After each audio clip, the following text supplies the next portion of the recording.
Hace un mes aproximadamente comenté en este canal la sentencia del Tribunal Supremo que resolvía el conflicto entre Irene Montero y Federico Jiménez Los Santos. Pues bien, esta semana el Tribunal Supremo ha vuelto a dictar otra sentencia bastante similar, prácticamente idéntica, que resuelve ahora el conflicto que Irene Montero ha tenido con ese juez que le dedicó un poema satírico. Vi que os gustó el comentario de la sentencia del mes pasado y he visto que muchos me habéis pedido que comente también esta sentencia. Así que, dadas estas dos cosas, vamos a hacerlo, vamos a comentarla. Y ojo, como digo siempre, comentar una sentencia es comentar una sentencia. Os voy a decir lo que la sentencia ha dicho, no lo que yo opino.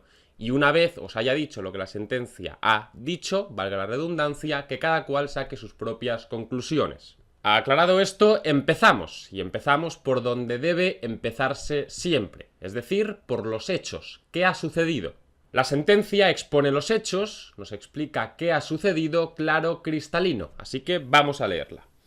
Los hechos origen del litigio consisten en la publicación en la revista del mes de noviembre de 2017 de la Asociación Judicial Francisco de Vitoria de un poema firmado bajo el seudónimo El guardabosques de Balsain, con el título de Monjas a Diputadas, y que bajo una fotografía de la demandante, Irene Montero, decía así: cuentan que en España un rey de apetitos inconstantes, cuyo capricho era ley, enviaba a sus amantes a hacer de un convento grey.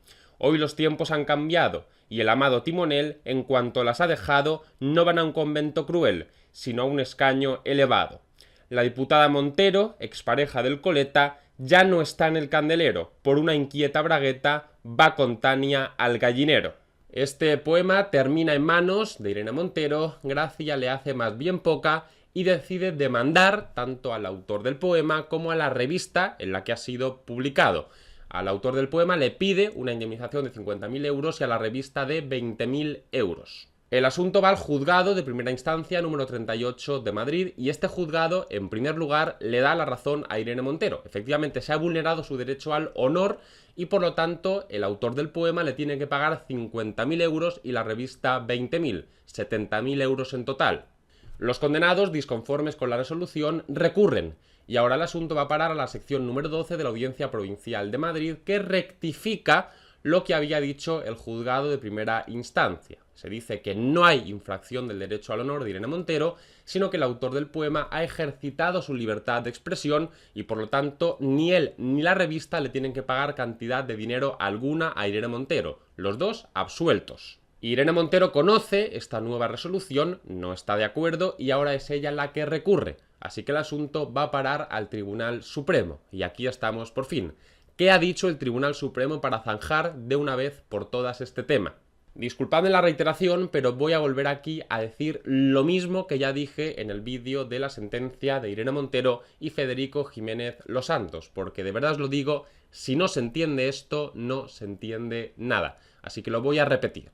Aunque parezca una perogrullada, lo más importante para poder resolver un problema es saber dónde está el problema. Si no, vas apañado. Así que vamos a tratar de ubicar el problema que tiene que ser resuelto en esta sentencia, para que la podamos entender. Los casos en los que se reclaman derechos fundamentales pueden ser muy sencillos o muy complicados en función de cuál sea la situación que se dé, porque esencialmente pueden darse dos situaciones. En primer lugar, puede suceder que de entre las dos personas enfrentadas solamente una de ellas tenga un derecho fundamental y la otra no. Por ejemplo, un ciudadano y un policía. El ciudadano tiene derecho a no ser torturado, artículo 15 de la Constitución, pero el policía no tiene derecho a torturar. Solución: el ciudadano no puede ser torturado.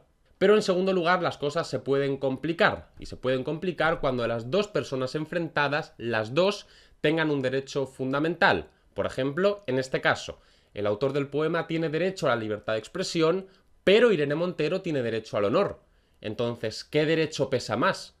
¿Pesa más la libertad de expresión porque es importantísimo que uno pueda expresarse libremente? ¿O pesa más el derecho al honor porque uno no tiene por qué soportar que se diga cualquier cosa sobre él?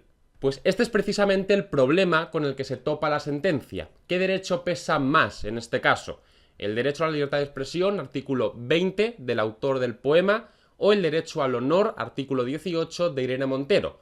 Si pesa más el derecho a la libertad de expresión, el autor del poema pudo decir lo que dijo, Pero si no, si pesa más el derecho al honor, el autor del poema no pudo decir lo que dijo. Por tanto, esta es la cuestión fundamental. ¿Vale? Problema encontrado. Ahora lo que nos falta es la solución.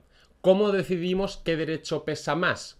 ¿Cómo decidimos si pesa más la libertad de expresión o si pesa más el honor? Pues bueno, vamos a ver cuáles son los criterios que el Tribunal Supremo ha tenido en cuenta para decantar la balanza de un lado o de otro. Y como veréis, los criterios manejados son bastante parecidos a los que ya tuvo en cuenta el Tribunal Supremo el mes pasado para resolver el caso de Irene Montero y Federico Jiménez Los Santos. En primer lugar, la sentencia se centra en la condición de Irene Montero. Empieza diciendo el Tribunal Supremo que en casos como este hay que diferenciar entre los ciudadanos que podríamos decir normales y los personajes públicos.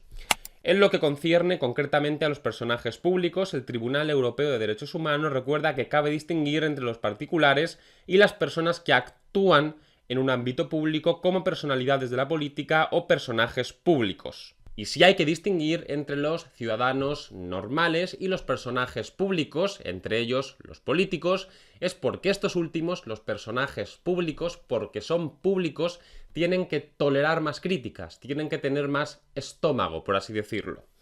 Los límites de la crítica admisible son más amplios respecto a un político criticado en calidad de tal que para un simple particular. A diferencia del segundo, el primero se expone inevitable y conscientemente a un control atento de sus gestos y ademanes, tanto por los periodistas como por la masa de ciudadanos. Debe, por consiguiente, mostrar una mayor tolerancia. Y esta, le guste o no, es la situación en la que se encuentra Irene Montero. Irene Montero, porque es política, tiene que aguantar más, tiene que tolerar más, tiene que tener más estómago. Si los ciudadanos normales tenemos la obligación de soportar 5, ella, por ser política, tiene la obligación de soportar 10. Es a lo que se expone cuando decide ser política. Pero claro, tampoco nos equivoquemos. El que un político tenga que soportar muchas cosas no quiere decir que un político tenga que soportarlo todo. El que un político tenga que soportar que se le critique no quiere decir que un político tenga que soportar que se le insulte gratuitamente de forma constante. Ojo, porque son cosas distintas. Y esto lo explica muy bien la sentencia. El reconocimiento de la libertad de expresión garantiza el desarrollo de una comunicación pública libre que permita la circulación de ideas y juicios de valor inherente al principio de legitimidad democrática. Fuera del ámbito de protección de dicho derecho quedarían las frases y expresiones ultrajantes u ofensivas sin relación con las ideas u opiniones que se expongan y por tanto innecesarias a este propósito, dado que el artículo 20.1a de la Constitución no reconoce un pretendido derecho al insulto. Y este es el segundo punto que aborda la sentencia. Por mucho que Irene Montero sea un personaje público, por ser política, y tenga que soportar más, habrá que ver si el autor del poema ha realizado una crítica política, algo que Irene Montero tendría que soportar, o si el autor del poema ha insultado gratuitamente a Irene Montero, algo que Irene Montero no tendría que soportar, o en palabras de la sentencia. Debe estarse al caso concreto para verificar que no se trata de una vejación gratuita, sino de un ejercicio de crítica política o social a través de la sátira y el humor, que dota al artículo de un interés democrático superior que pueda justificarlo. Pues bien, el Tribunal Supremo, de entre estas dos opciones, crítica política o insulto gratuito, se decanta por la opción de la crítica política. ¿Por qué? Pues básicamente las razones son las siguientes. En primer lugar, el Tribunal Supremo considera que los métodos a través de los cuales un partido político designa a sus cargos públicos, pagados con el dinero de todos, es una cuestión de interés general. Esto no es la vida privada de Irene Montero. La idea principal del texto litigioso acerca de las designaciones políticas de las personas relacionadas sentimentalmente con el secretario general de un partido tiene relevancia pública e interés general. Y el razonamiento sigue, precisamente porque este tema, cómo Podemos designa sus cargos, es de interés general y de relevancia pública, el autor del poema puede criticarlo, incluso utilizando expresiones algo ofensivas. Examinando en su conjunto el poema, se aprecia que el autor pretende criticar de forma sarcástica la correlación que, a su juicio, existe entre quienes mantienen relaciones personales con el secretario general del partido político al que pertenece la actora y el trato y posición que ocupan en el partido. El que la demandante sea pareja del secretario general del partido, al que ambos pertenecen, puede ser lógicamente objeto de crítica. La jurisprudencia entiende, amparadas en la libertad de expresión, aquellas expresiones que, aun aisladamente ofensivas, al ser puestas en relación con la información que se pretende comunicar, o con la situación política o social en que tiene lugar la crítica, experimentan una disminución de su significación ofensiva, aunque pueden no ser plenamente justificables. Y ojo, añade el Tribunal Supremo, no solamente es que esto que ha criticado el autor del poema se pueda criticar, es que además su crítica tiene fundamento, su crítica tiene razón de ser, o en otras palabras, el autor del poema tiene razones para pensar lo que piensa, que Irene Montero está ahí no por sus méritos, sino por su relación con Pablo Iglesias. El escrito litigioso, que ciertamente prescinde de que la actora ha sido elegida democráticamente en unas elecciones, sugiere que sus únicos méritos consisten en ser pareja del secretario general de su partido y lo hace además de una manera desagradable y grosera. Sin embargo, no puede entenderse que la idea principal que se comunica a través de la sátira, aunque fuera incierta y desafortunada, resulte totalmente ilógica o absurda y ajena a cualquier dato objetivo que le sirva de base. El autor del escrito parece deducirla de la situación actual y pasada de la anterior pareja del secretario general del partido, que no ha sido demandante, y especula con la situación futura de la demandante. Así que, en resumidas cuentas, el razonamiento ha sido el siguiente. 1. El tema es de interés general.